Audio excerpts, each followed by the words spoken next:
முன்னுரை. இறைவனின் உண்மையான வாழ்வு அன்றாட தொடர் ஒளிபரப்புக்கு உங்களை வரவேற்கிறோம். இதில் நம் காலத்திற்கென ஒலிக்கும் இறைவனின் குரலை நாம் கேட்கிறோம், அவரை பற்றி அறிந்து கொள்கிறோம், அவரோடு தனிப்பட்ட உறவுக்குள் நுழைகிறோம்.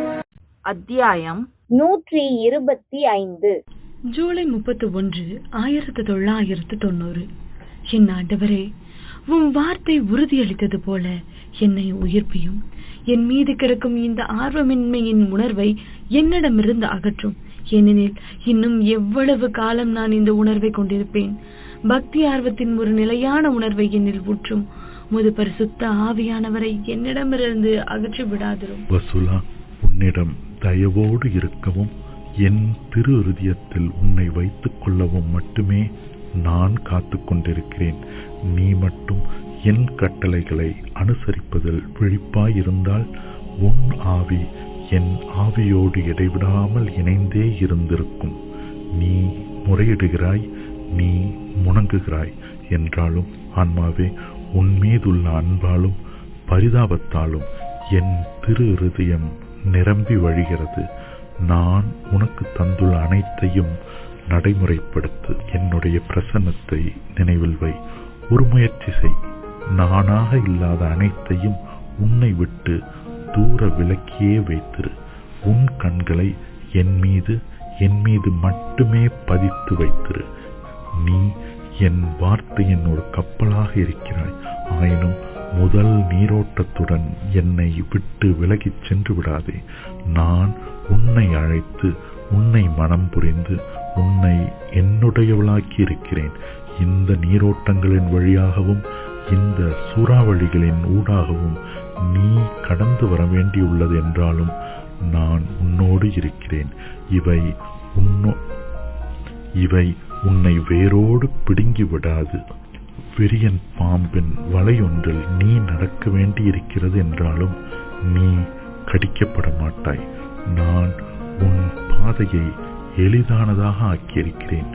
நீ முட்களின் மீதும் முட்புதர்களின் மீதும் நடக்க வேண்டியிருக்கும் ஒவ்வொரு முறையும் நான் உன்னை தூக்கிக் கொள்வேன். உன் பலவீனத்தையும் திகைக்க வைக்கும் உன் இயலாமையும் நான் உணர்கிறேன். இதனால்தான் உன் மீது என் பொறுமையுள்ள சகிப்புத்தன்மை பெரிதாயிருக்கிறது. ஆகவே உமது ஆவியானவர் எங்கே என்று சொல்ல துணியாதே. என் குழந்தாய், என் ஆவியானவர் எப்போதும் உன்னோடு இருக்கிறார். கேள், ஜெபத்தில் பொறுமையற்றவளாக இராதே. கடவுள் என் பலவீனத்தை நினைப்பார், அவர் முழு இரக்கமுள்ளவர் என்று சொல்லிவிட்டு அதன் பின் தொடர்ந்து பாவம் செய்து கொண்டிருக்காதே. அதற்கு பதிலாக உன் செவிகளை திறந்து என் எல்லா உரைகளையும் மன உவப்போடு கேள். புரிந்து கொள்ள கடினமான மிகுந்த புத்தி கூர்மையுள்ள பழமொழிகளையும் கூட நீ புரிந்து கொள்ளுமாறு நான் என் ஒளியை உனக்கு தருவேன். ஏனெனில் உன்னை காக்க நான் உன்னோடு இருக்கிறேன். பிரியமுள்ள ஆண்டவரை, உம்மை இடைவிடாமல் புகழ்வதற்கு என் இதயத்தை தயார்படுத்தும். உம் பிரசன்னத்தை மறக்க செய்யும் சோதனைகளால் நான் சூழப்பட்டிருக்கிறேன். இப்போது பார்த்தாயா? இப்போது நீ உன் புலன்களுக்கு, உன் தன் உணர்வுக்கு திரும்பி வந்து கொண்டிருக்கிறாய். உன் ஆன்மா எத்தகைய இழிந்த நிலையில் இருக்கிறது என்பதை நீ உணரத் தொடங்குகிறாய். ஓர் ஒளி உன் மீது சுடர்ந்துள்ளது. மகிழ்ச்சி கொள் ஆன்மாவே, மகிழ்ச்சி கொள். ஏனெனில் நான் உன் அருகில் நின்று கொண்டிருக்கவில்லை என்றால் நீ நின்று கொண்டிருக்கவே மாட்டாய். இப்போது முதல் கவனமாயிரு. உன் இதயம் மூழ்கிவிட ஒருபோதும் அனுமதிக்காதே. எப்போதும் உதவிக்காக என்னிடம் வா. என் வசுலா, இது உன் கடைசி வீழ்ச்சி அல்ல. நீ விழும் ஒவ்வொரு முறையும் ஆண்டவராகிய நான் இன்னும் பெரிதான தயவோடும் அன்போடும் உன்னை தூக்கி எடுப்பேன். இப்போது என்னை வாழ்த்து, என்னை அன்பு செய்.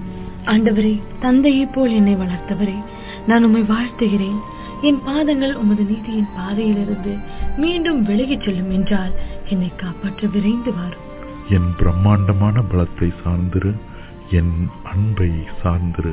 இன்று ஒரு தடவைக்கும் மேலாக என்னிடம் வா. அன்பு உன் அருகில் இருக்கிறது. நான் உன்னை ஆசிர்வதிக்கிறேன். பிற்பாடு அதே நாளில் நான் ஒரு காரியத்தை பற்றி விமர்சனம் செய்தேன். அது பெருமை அடித்துக் கொள்வது போல் ஒலித்தது. மகளே, உன் மீது நான் செய்துள்ள வேலையை நினைத்துப்பார். உனக்கு தெரியும் என்று பெருமை பாராட்டாது. மனிதனுக்கு நான் அன்பை தரவில்லை என்றால் அன்பு என்பது என்ன என்பதை அவன் அறிய மாட்டான். ஒரு புனிதனும் கூட தனக்கு தெரியும் என்று அவன் சாதித்தாலும் கூட அவன் ஒருபோதும் அதை கண்டுபிடிக்க மாட்டான். நான் மேலிருந்து ஒரு கட்டளை தருகிறேன். என் வார்த்தை பூமியின் மீது மின்னலாக பளிச்சிடுகிறது. பனியாய் குளிர்ந்து போன இதயங்களை உருக செய்யவும் உஷ்ணப்படுத்தவும் நான் என் வார்த்தையை அனுப்புகிறேன். என் ஆவியை உயர்த்தி என் பகுத்தறிதலின் ஆவியை தேடு. இந்த செய்தி முழுவதையும் எல்லோரும் கேட்க அதை அறிவிப்பதில் உனக்கு உதவுவதற்காக உன் பாவங்களையும் மீறி நான் உன் அருகில் நிற்கிறேன். ஆகஸ்ட் 1990 புனித நெக்டாரியோ துறவற மடம். என் ஆண்டவரே, உண்மையின் பரிசுத்த ஆவியானவரே, நான் இங்கே இருப்பது தற்செயலாக நடந்தது அல்ல என்பதை நான் அறிவேன். உண்மையின் பரிசுத்த ஆவியானவரே, என்னை வழி நடத்தியவரே, வழி நடத்துபவரே, இங்கே வசிக்கும் இந்த 2 துறவற சகோதரிகளுக்கு நான் என்ன சொல்வது? அவர்களுக்காக நான் என்ன செய்வது? தயவு செய்து முதலில் வேதாகமங்களிலிருந்து என்னோடு பேசும். நீர் என்னை கைவிட மாட்டீர் என்று எனக்கு தெரியும். அதன் பின் நான் வேதாகமத்தை திறந்தேன். என் கண்கள் ரோமியர் 16ஆம் அதிகாரம் இறைவார்த்தைகள் 1 மற்றும் 2 மீது விழுந்தன. என் திருச்சபையின் ஒரு பெண் டீகோனாகிய நம் சகோதரியை நான் உன்னிடம் ஒப்படைக்கிறேன். என் ஐக்கியத்தில் அவளுக்கும் அவளது தோழிக்கும் புனிதர்களுக்கு தகுதியான ஒரு வரவேற்பு கொடு. அவளுக்கு தேவையான எல்லாவற்றையும் தந்து அவளுக்கு உதவு. தன்னுடைய தோழியோடு அவள் தங்கள் ஜெபங்களாலும் எனக்கு அவர்கள் செலுத்திய ஸ்துதி புகழ்ச்சிகளாலும் தங்கள் தவ முயற்சிகள், ஒருத்தல்கள் மற்றும் பரித்தியாகங்களாலும் மிக பல ஆன்மாக்களை பராமரித்திருக்கிறாள். அதன் பின் இயேசு தம் தலையை திருப்பி ஆகாயத்தை பார்த்தார். தனியே பேசிக் கொள்பவரை போலவும் அந்த 2 கன்னியர்களின் சார்பாக பேசுபவரை போலவும் அவர் இப்படி சொன்னார். நான் அடிக்கடி உறக்கமின்றி கடுமையாக உழைத்திருக்கிறேன். அன்பில்லாமையால் அடிக்கடி பட்டினி கிடந்து நான் பசியாகவும் தாகமாகவும் இருந்திருக்கிறேன்.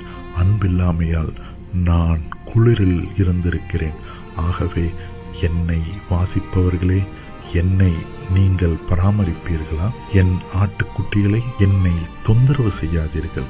என்னால் வெளியே போய் உமக்கு அந்த பராமரிப்பை தர முடியாது என்று சொல்லாதீர்கள். அதன் பின் இயேசு மீண்டும் இந்த செய்தியின் தொடக்கத்தில் செய்தது போல தொடர்ந்து பேசினார். இன்று என்னை வாசிக்கிற உங்களுக்கு சொல்கிறேன், இந்த இல்லத்தின் தேவைகளை சந்திக்கிற யாருக்கும் என் ஆசீர்வாதங்கள் தரப்படுகின்றன. ஏனெனில் நீங்கள் செய்வதெல்லாம் அது எவ்வளவு அற்பமானதாக இருந்தாலும் அதை எனக்கே செய்கிறீர்கள். ஆகவே நான் சொல்வதை கேட்டு என் பிதாவின் சித்தத்தை செய்பவர்களே, நீங்கள் ஆசீர்வதிக்கப்படுவீர்களா? ஆகவே இந்த இல்லத்தின் தேவையை சந்திக்கும் யாராயினும் விண்ணகத்தில் உள்ள என் பிதாவிடமிருந்து மிக பெரும் வெகுமதியை பெற்றுக்கொள்வான். ஆயினும் இதில் சிரமங்களையும் பிரச்சனைகளையும் தூண்டக்கூடிய எதை பற்றியும் கவனமாயிருங்கள். அவற்றை தவிர்த்து விடுங்கள். தொடர்ந்து நான் உங்களுக்கு தரும் சமாதானத்தில் நிலையாயிருந்து எல்லாவற்றையும் செய்யுங்கள்.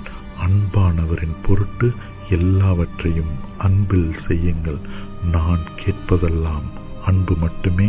இதை எப்போதும் நினைவில் வையுங்கள். பிற்பாடு, ஆண்டவரா, நான் தான். என் வசூலா, இம்முறையில் என்னோடு இருப்பதில் நீ மகிழ்ச்சியாயிருக்கிறாயா?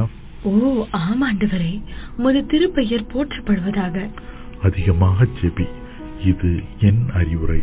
நான் உங்கள் ஜெபங்களுக்காக எப்போதும் காத்து கொண்டிருக்கிறேன். நான் இடைவிடாமல் உன்னை ஆசீர்வதிக்கிறேன். இயேசு அதன் பின் பரிசுத்த வேதாகமத்தை கைபோன போக்கில் திறந்து தாம் எனக்கு காட்டுவதை எழுதும்படி என்னிடம் கூறினார். சோதனைக்கு உட்படாதபடி விழித்திருந்து ஜெபியுங்கள். இது மத்தேயு 26ஆம் அதிகாரம் 41ஆம் வசனமாகும். உமது பிரம்மாண்டமான வளம் எனக்கு தேவை. நான் சொல்வதை கேள், ஜெபி, உறங்காதே. உம்மை பற்றிய தியானத்தில் நான் ஈடுபடலாமா? ஜெபி. நான் ஜெபித்தேன். மீண்டும் ஒரு முறை என்னிடம் ஜெபி. என் ஆவியை உம் ஆவியோடு ஒன்று தருளும். ஆமேன். இயேசு வேகமாக எனக்கு ஜெபத்தின் தொடக்கத்தை தந்தார். அது அவர் விரும்பிய ஜெபம். அதை அவர்தான் எனக்கு எழுத தந்தார் என்று நான் நினைக்கிறேன். என் குழந்தாய், என் அன்புக்குரியவளே, உனக்காக நான் என்னதான் செய்ய மாட்டேன். நானே உன்னை வளர்த்தேன்.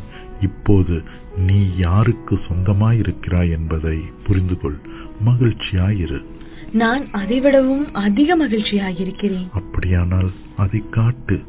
உன் வாயை திறப்பேன், நீ பேசுவாய். குறிப்பு: நான் திடீரென இந்த வார்த்தைகளை உளறினேன். இப்போது பூ பூத்துக் கொண்டிருக்கும் உமது திராட்சை தோட்டங்களை நாசமாக்கும் நரிகளை. குறிப்பு: நரிகள் என்பது ஃப்ரீமேசன்ஸ். எங்களுக்காக பிடியும். ஒரு மகிமையுள்ள சிம்மாசனம் மிக விரைவில் இறங்கி வர இருக்கிறது. நான் அவர்களுடைய மறைவிடங்களை வெறுமையாக்குவேன். அவர்களது இனம் நிர்மூலமாக்கப்படும், அணைக்கப்படும். அழைத்தலின் காலம் விரைவில் முடிந்துவிடும். பொறுத்திருந்து பார். நான் செழிப்பான உணவை கொண்டு பூமியை புதுப்பிக்கவும், எஞ்சியுள்ள என்னுடையவர்களை என்னுடைய நற்காரியங்களால் நிரப்பவும் நான் எண்ணியிருக்கிறேன். ஒரு முடிவில்லாத அன்பால் நான் உங்களை அன்பு செய்கிறேன். உங்கள் மீதுள்ள என் பாசத்தில் நான் நிலையாயிருக்கிறேன். என்னை வாசிப்பவர்களே, உங்களை ஒழுங்குபடுத்த என்னை அனுமதியுங்கள். என் ஒழுங்கை நீங்கள் ஏற்றுக்கொள்வீர்கள் என்றால் நான் என்னிடம் உங்களை திரும்ப கொண்டு வருவேன். நான் உங்களை சுவீகரித்துக் கொண்டு என் திருச்சட்டத்தை உங்களுக்கு கற்பிப்பேன். தன் தாயால் தேற்றப்படும் ஒரு குழந்தையைப் போல உங்களை நான் தேற்றுவேன். அன்பு அன்பை விரும்புகிறது. வசுலா, என்னை மகிழ்வி. என்னை பார்த்தபடி விசுவாச பிரமாணத்தை ஜெபி. சரி ஆண்டவரே, நான் கேட்டுக்கொண்டிருக்கிறேன். நான் ஜெபித்தேன். நல்லது. வா, நாங்கள் நாம். ஆமாண்டவரே, நாங்கள் நாம். ஆகஸ்ட் 4, 1990. தீர்க்க தரிசனம். மலரே, சமாதானம் உன்னோடு இருப்பதாக. நெருப்பு நீதி விரைவில் இறங்க இருக்கிறது. திருச்சபை உயிர்த்தெழும், பூமி தீக்கிரையாக்கப்படும். முடிவுரை: இறைவனின் உண்மையான வாழ்வு அன்றாட தொடர் ஒளிபரப்பை இப்போது நீங்கள் கேட்டீர்கள். ஒரு புதிய ஒளிபரப்பில் மீண்டும் நாளை உங்களை காண நாங்கள் மிகவும் ஆவலாக இருக்கிறோம்.